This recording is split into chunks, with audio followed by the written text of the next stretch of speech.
Vamos lá, pessoal. A gente sabe que o carnaval ele é uma festa ancestral, tá? É uma festa antiquíssima. É uma festa que pode ser reportada aos antigos egípcios, inclusive aos gregos antigos e à Roma antiga.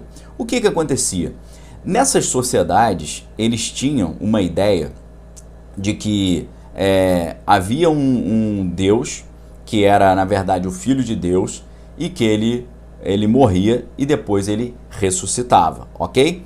Nesse período que ele ficava ali no ventre da terra, eles ficavam tristes e chorando e pedindo pelo amor de Deus para ele voltar, né? Pedindo as misericórdias e tal. Essa dinâmica, essa ideia, que obviamente já está no proto-evangelho lá, né? Quando no Gênesis Deus fala que colocaria inimizade entre os filhos da mulher e os filhos da serpente e tal. Na própria confecção das roupas que Deus faz para Adão e Eva, isso já tem ali embutido a morte e ressurreição de Cristo, já está isso tudo ali já impregnado, né? Porque a roupa que Deus fez para Adão e Eva é uma roupa de couro, então ele precisou fazer ali a entrega de um desses animais para poder tirar o couro. Depois isso a gente vai entender quando Cristo aparece e João Batista fala: esse é o Cordeiro de Deus que tira o pecado do mundo. Então, se hoje a nossa celebração do carnaval é uma preparação para a quaresma e depois vai ter aquele advento da Páscoa, né? Então, o que está acontecendo aqui? Hoje, essa festa ela foi cristianizada, porque no início do cristianismo, eles perceberam que era muito difícil eles simplesmente apagarem as festas pagãs que existiam. Então, uma das estratégias que eles inventaram foi substituir festas pagãs por festas cristãs. Só que nessa substituição, às vezes, eles estão mais praticando a modalidade pagã da festa do que substituindo essa festa aí por uma festa ou uma celebração cristã. Então, o que o carnaval significa nesse sentido? A palavra carnaval, segundo alguns, existe um debate nisso aí, vem de carnis levale, que significa abstenção da carne. Por que abstenção da carne? Porque era esse período que estava se aproximando, né? Então, o que eles faziam ali, né? As 6 semanas, que são imediatamente anteriores à Páscoa, ficaram marcadas ali por um jejum, pelos estudos e pelas práticas piedosas e de penitências. Então, durante esse período da quaresma, não havia festa nem celebração e as pessoas ficavam ali se abstendo de alimentos assim mais robustos, né, como carne, laticínio, gordura, açúcar e tal. Então, muitos desses alimentos, inclusive, são retirados, né? Então, o que eles fizeram? Eles fizeram o seguinte: já que nós vamos ficar no período da quaresma, esse tempo todo sem diversão, sem se alimentar bem, sem festa, vamos aproveitar nos dias anteriores aí, vamos correr atrás. Então, para se preparar por um período de comer coisas mais simples e de ficar em oração, o pessoal se entrega aos prazeres carnais. Vejam só como é que isso não faz sentido com a doutrina cristã, né? Porque a Bíblia diz que sem santificação ninguém verá a Deus. Jesus fala sobre a transformação do homem, que deixa para trás as velhas práticas da carne, como os frutos da carne, e adota o fruto do Espírito, que é o amor, a paz, a alegria, a mansidão, domínio próprio, longanimidade, benignidade e bondade, esquecendo toda a prática, né, dos excessos da vida. Essa é a grande transformação do cristão, que é simbolizada pelo batismo ali, que representa a morte do antigo homem e o renascimento desse novo homem cristão. Então, o que está por trás dessa adaptação cristã, dessa festa pagã, significa não a tristeza com a morte e depois a festa da ressurreição de Cristo. Na verdade, isso vem tanto do Egito, né? No Egito tinha a celebração do navio de Ísis, né? Onde eles faziam, inclusive na Roma Antiga eles faziam isso, né? Onde eles colocavam uma imagem de Ísis que era levada para a praia para abençoar o início da temporada do velejamento, né? Então eles faziam desfiles com máscara e tinha um grande barco ali de madeira todo decorado, e muito provavelmente esse grande barco de madeira todo decorado dessa festa, né? Eles chamavam de Nauidium Isides, né? O navio de Ísis. esse grande barco ali, todo decorado que eles levavam para o mar, talvez alguns estudiosos apontam que os carros alegóricos sejam originários disso aí, né, no carnaval moderno.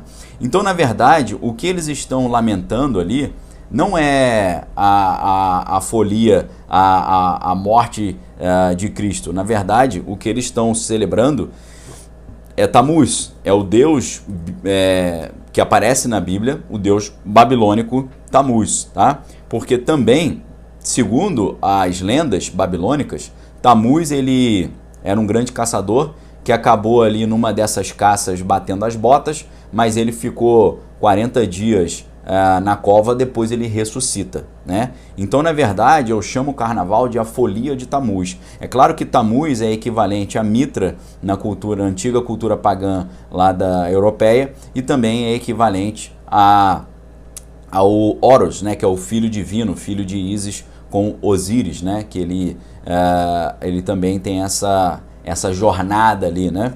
E na mitologia grega também, né, todo o ciclo ali da ida de Perséfone para o Hades, que é o mundo dos mortos, e isso traz o inverno para o planeta Terra, depois o retorno dela trazendo de volta o verão e tal. Então, nessa modalidade dessa festa, o que eles estão fazendo era uma época para satisfazer os desejos, né, que seriam interrompidos durante o jejum seguinte. Então não tem nada de cristão nisso.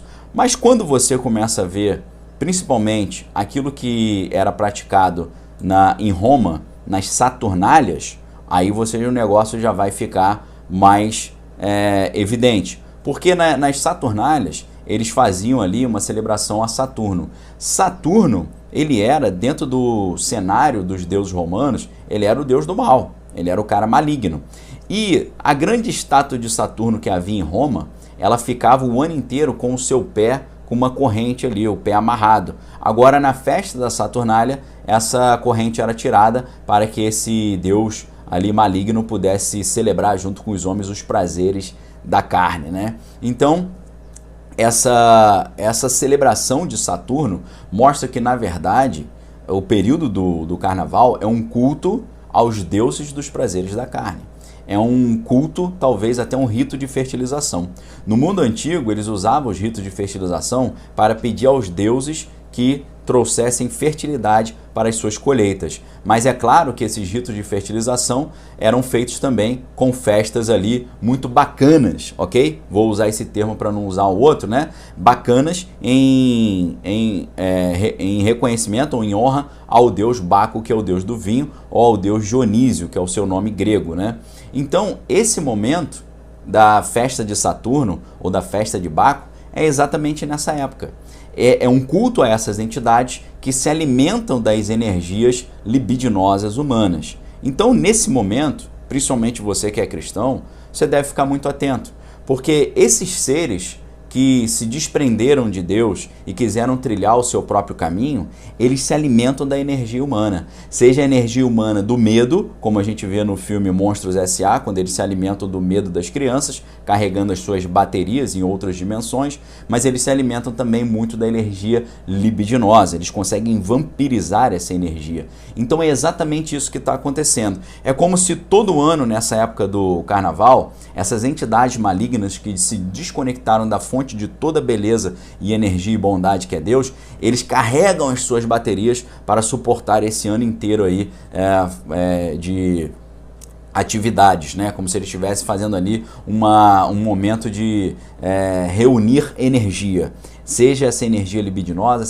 seja essa energia carnal. Então é uma festa literalmente da carne, é uma festa de honra a essas entidades, e esses espíritos que se alimentam da energia libidinosa estão ali sedentos para sugar a energia das pessoas. O problema é que às vezes a pessoa se entrega a esse tipo de envolvimento sobrenatural e ela fica amarrada ali. Existe ali às vezes um vínculo, uma vinculação espiritual. Vinculação essa que pode ser desfeita se você recorrer ao nosso Senhor e Salvador Jesus Cristo ali, ok? Então fica esse alerta aí para vocês, e eu quero saber, você sabia dessa história? O que você achou disso? Deixe seu comentário aqui embaixo, tá? Forte abraço para vocês, fiquem com Deus, amém, todas as coisas tem que é bom.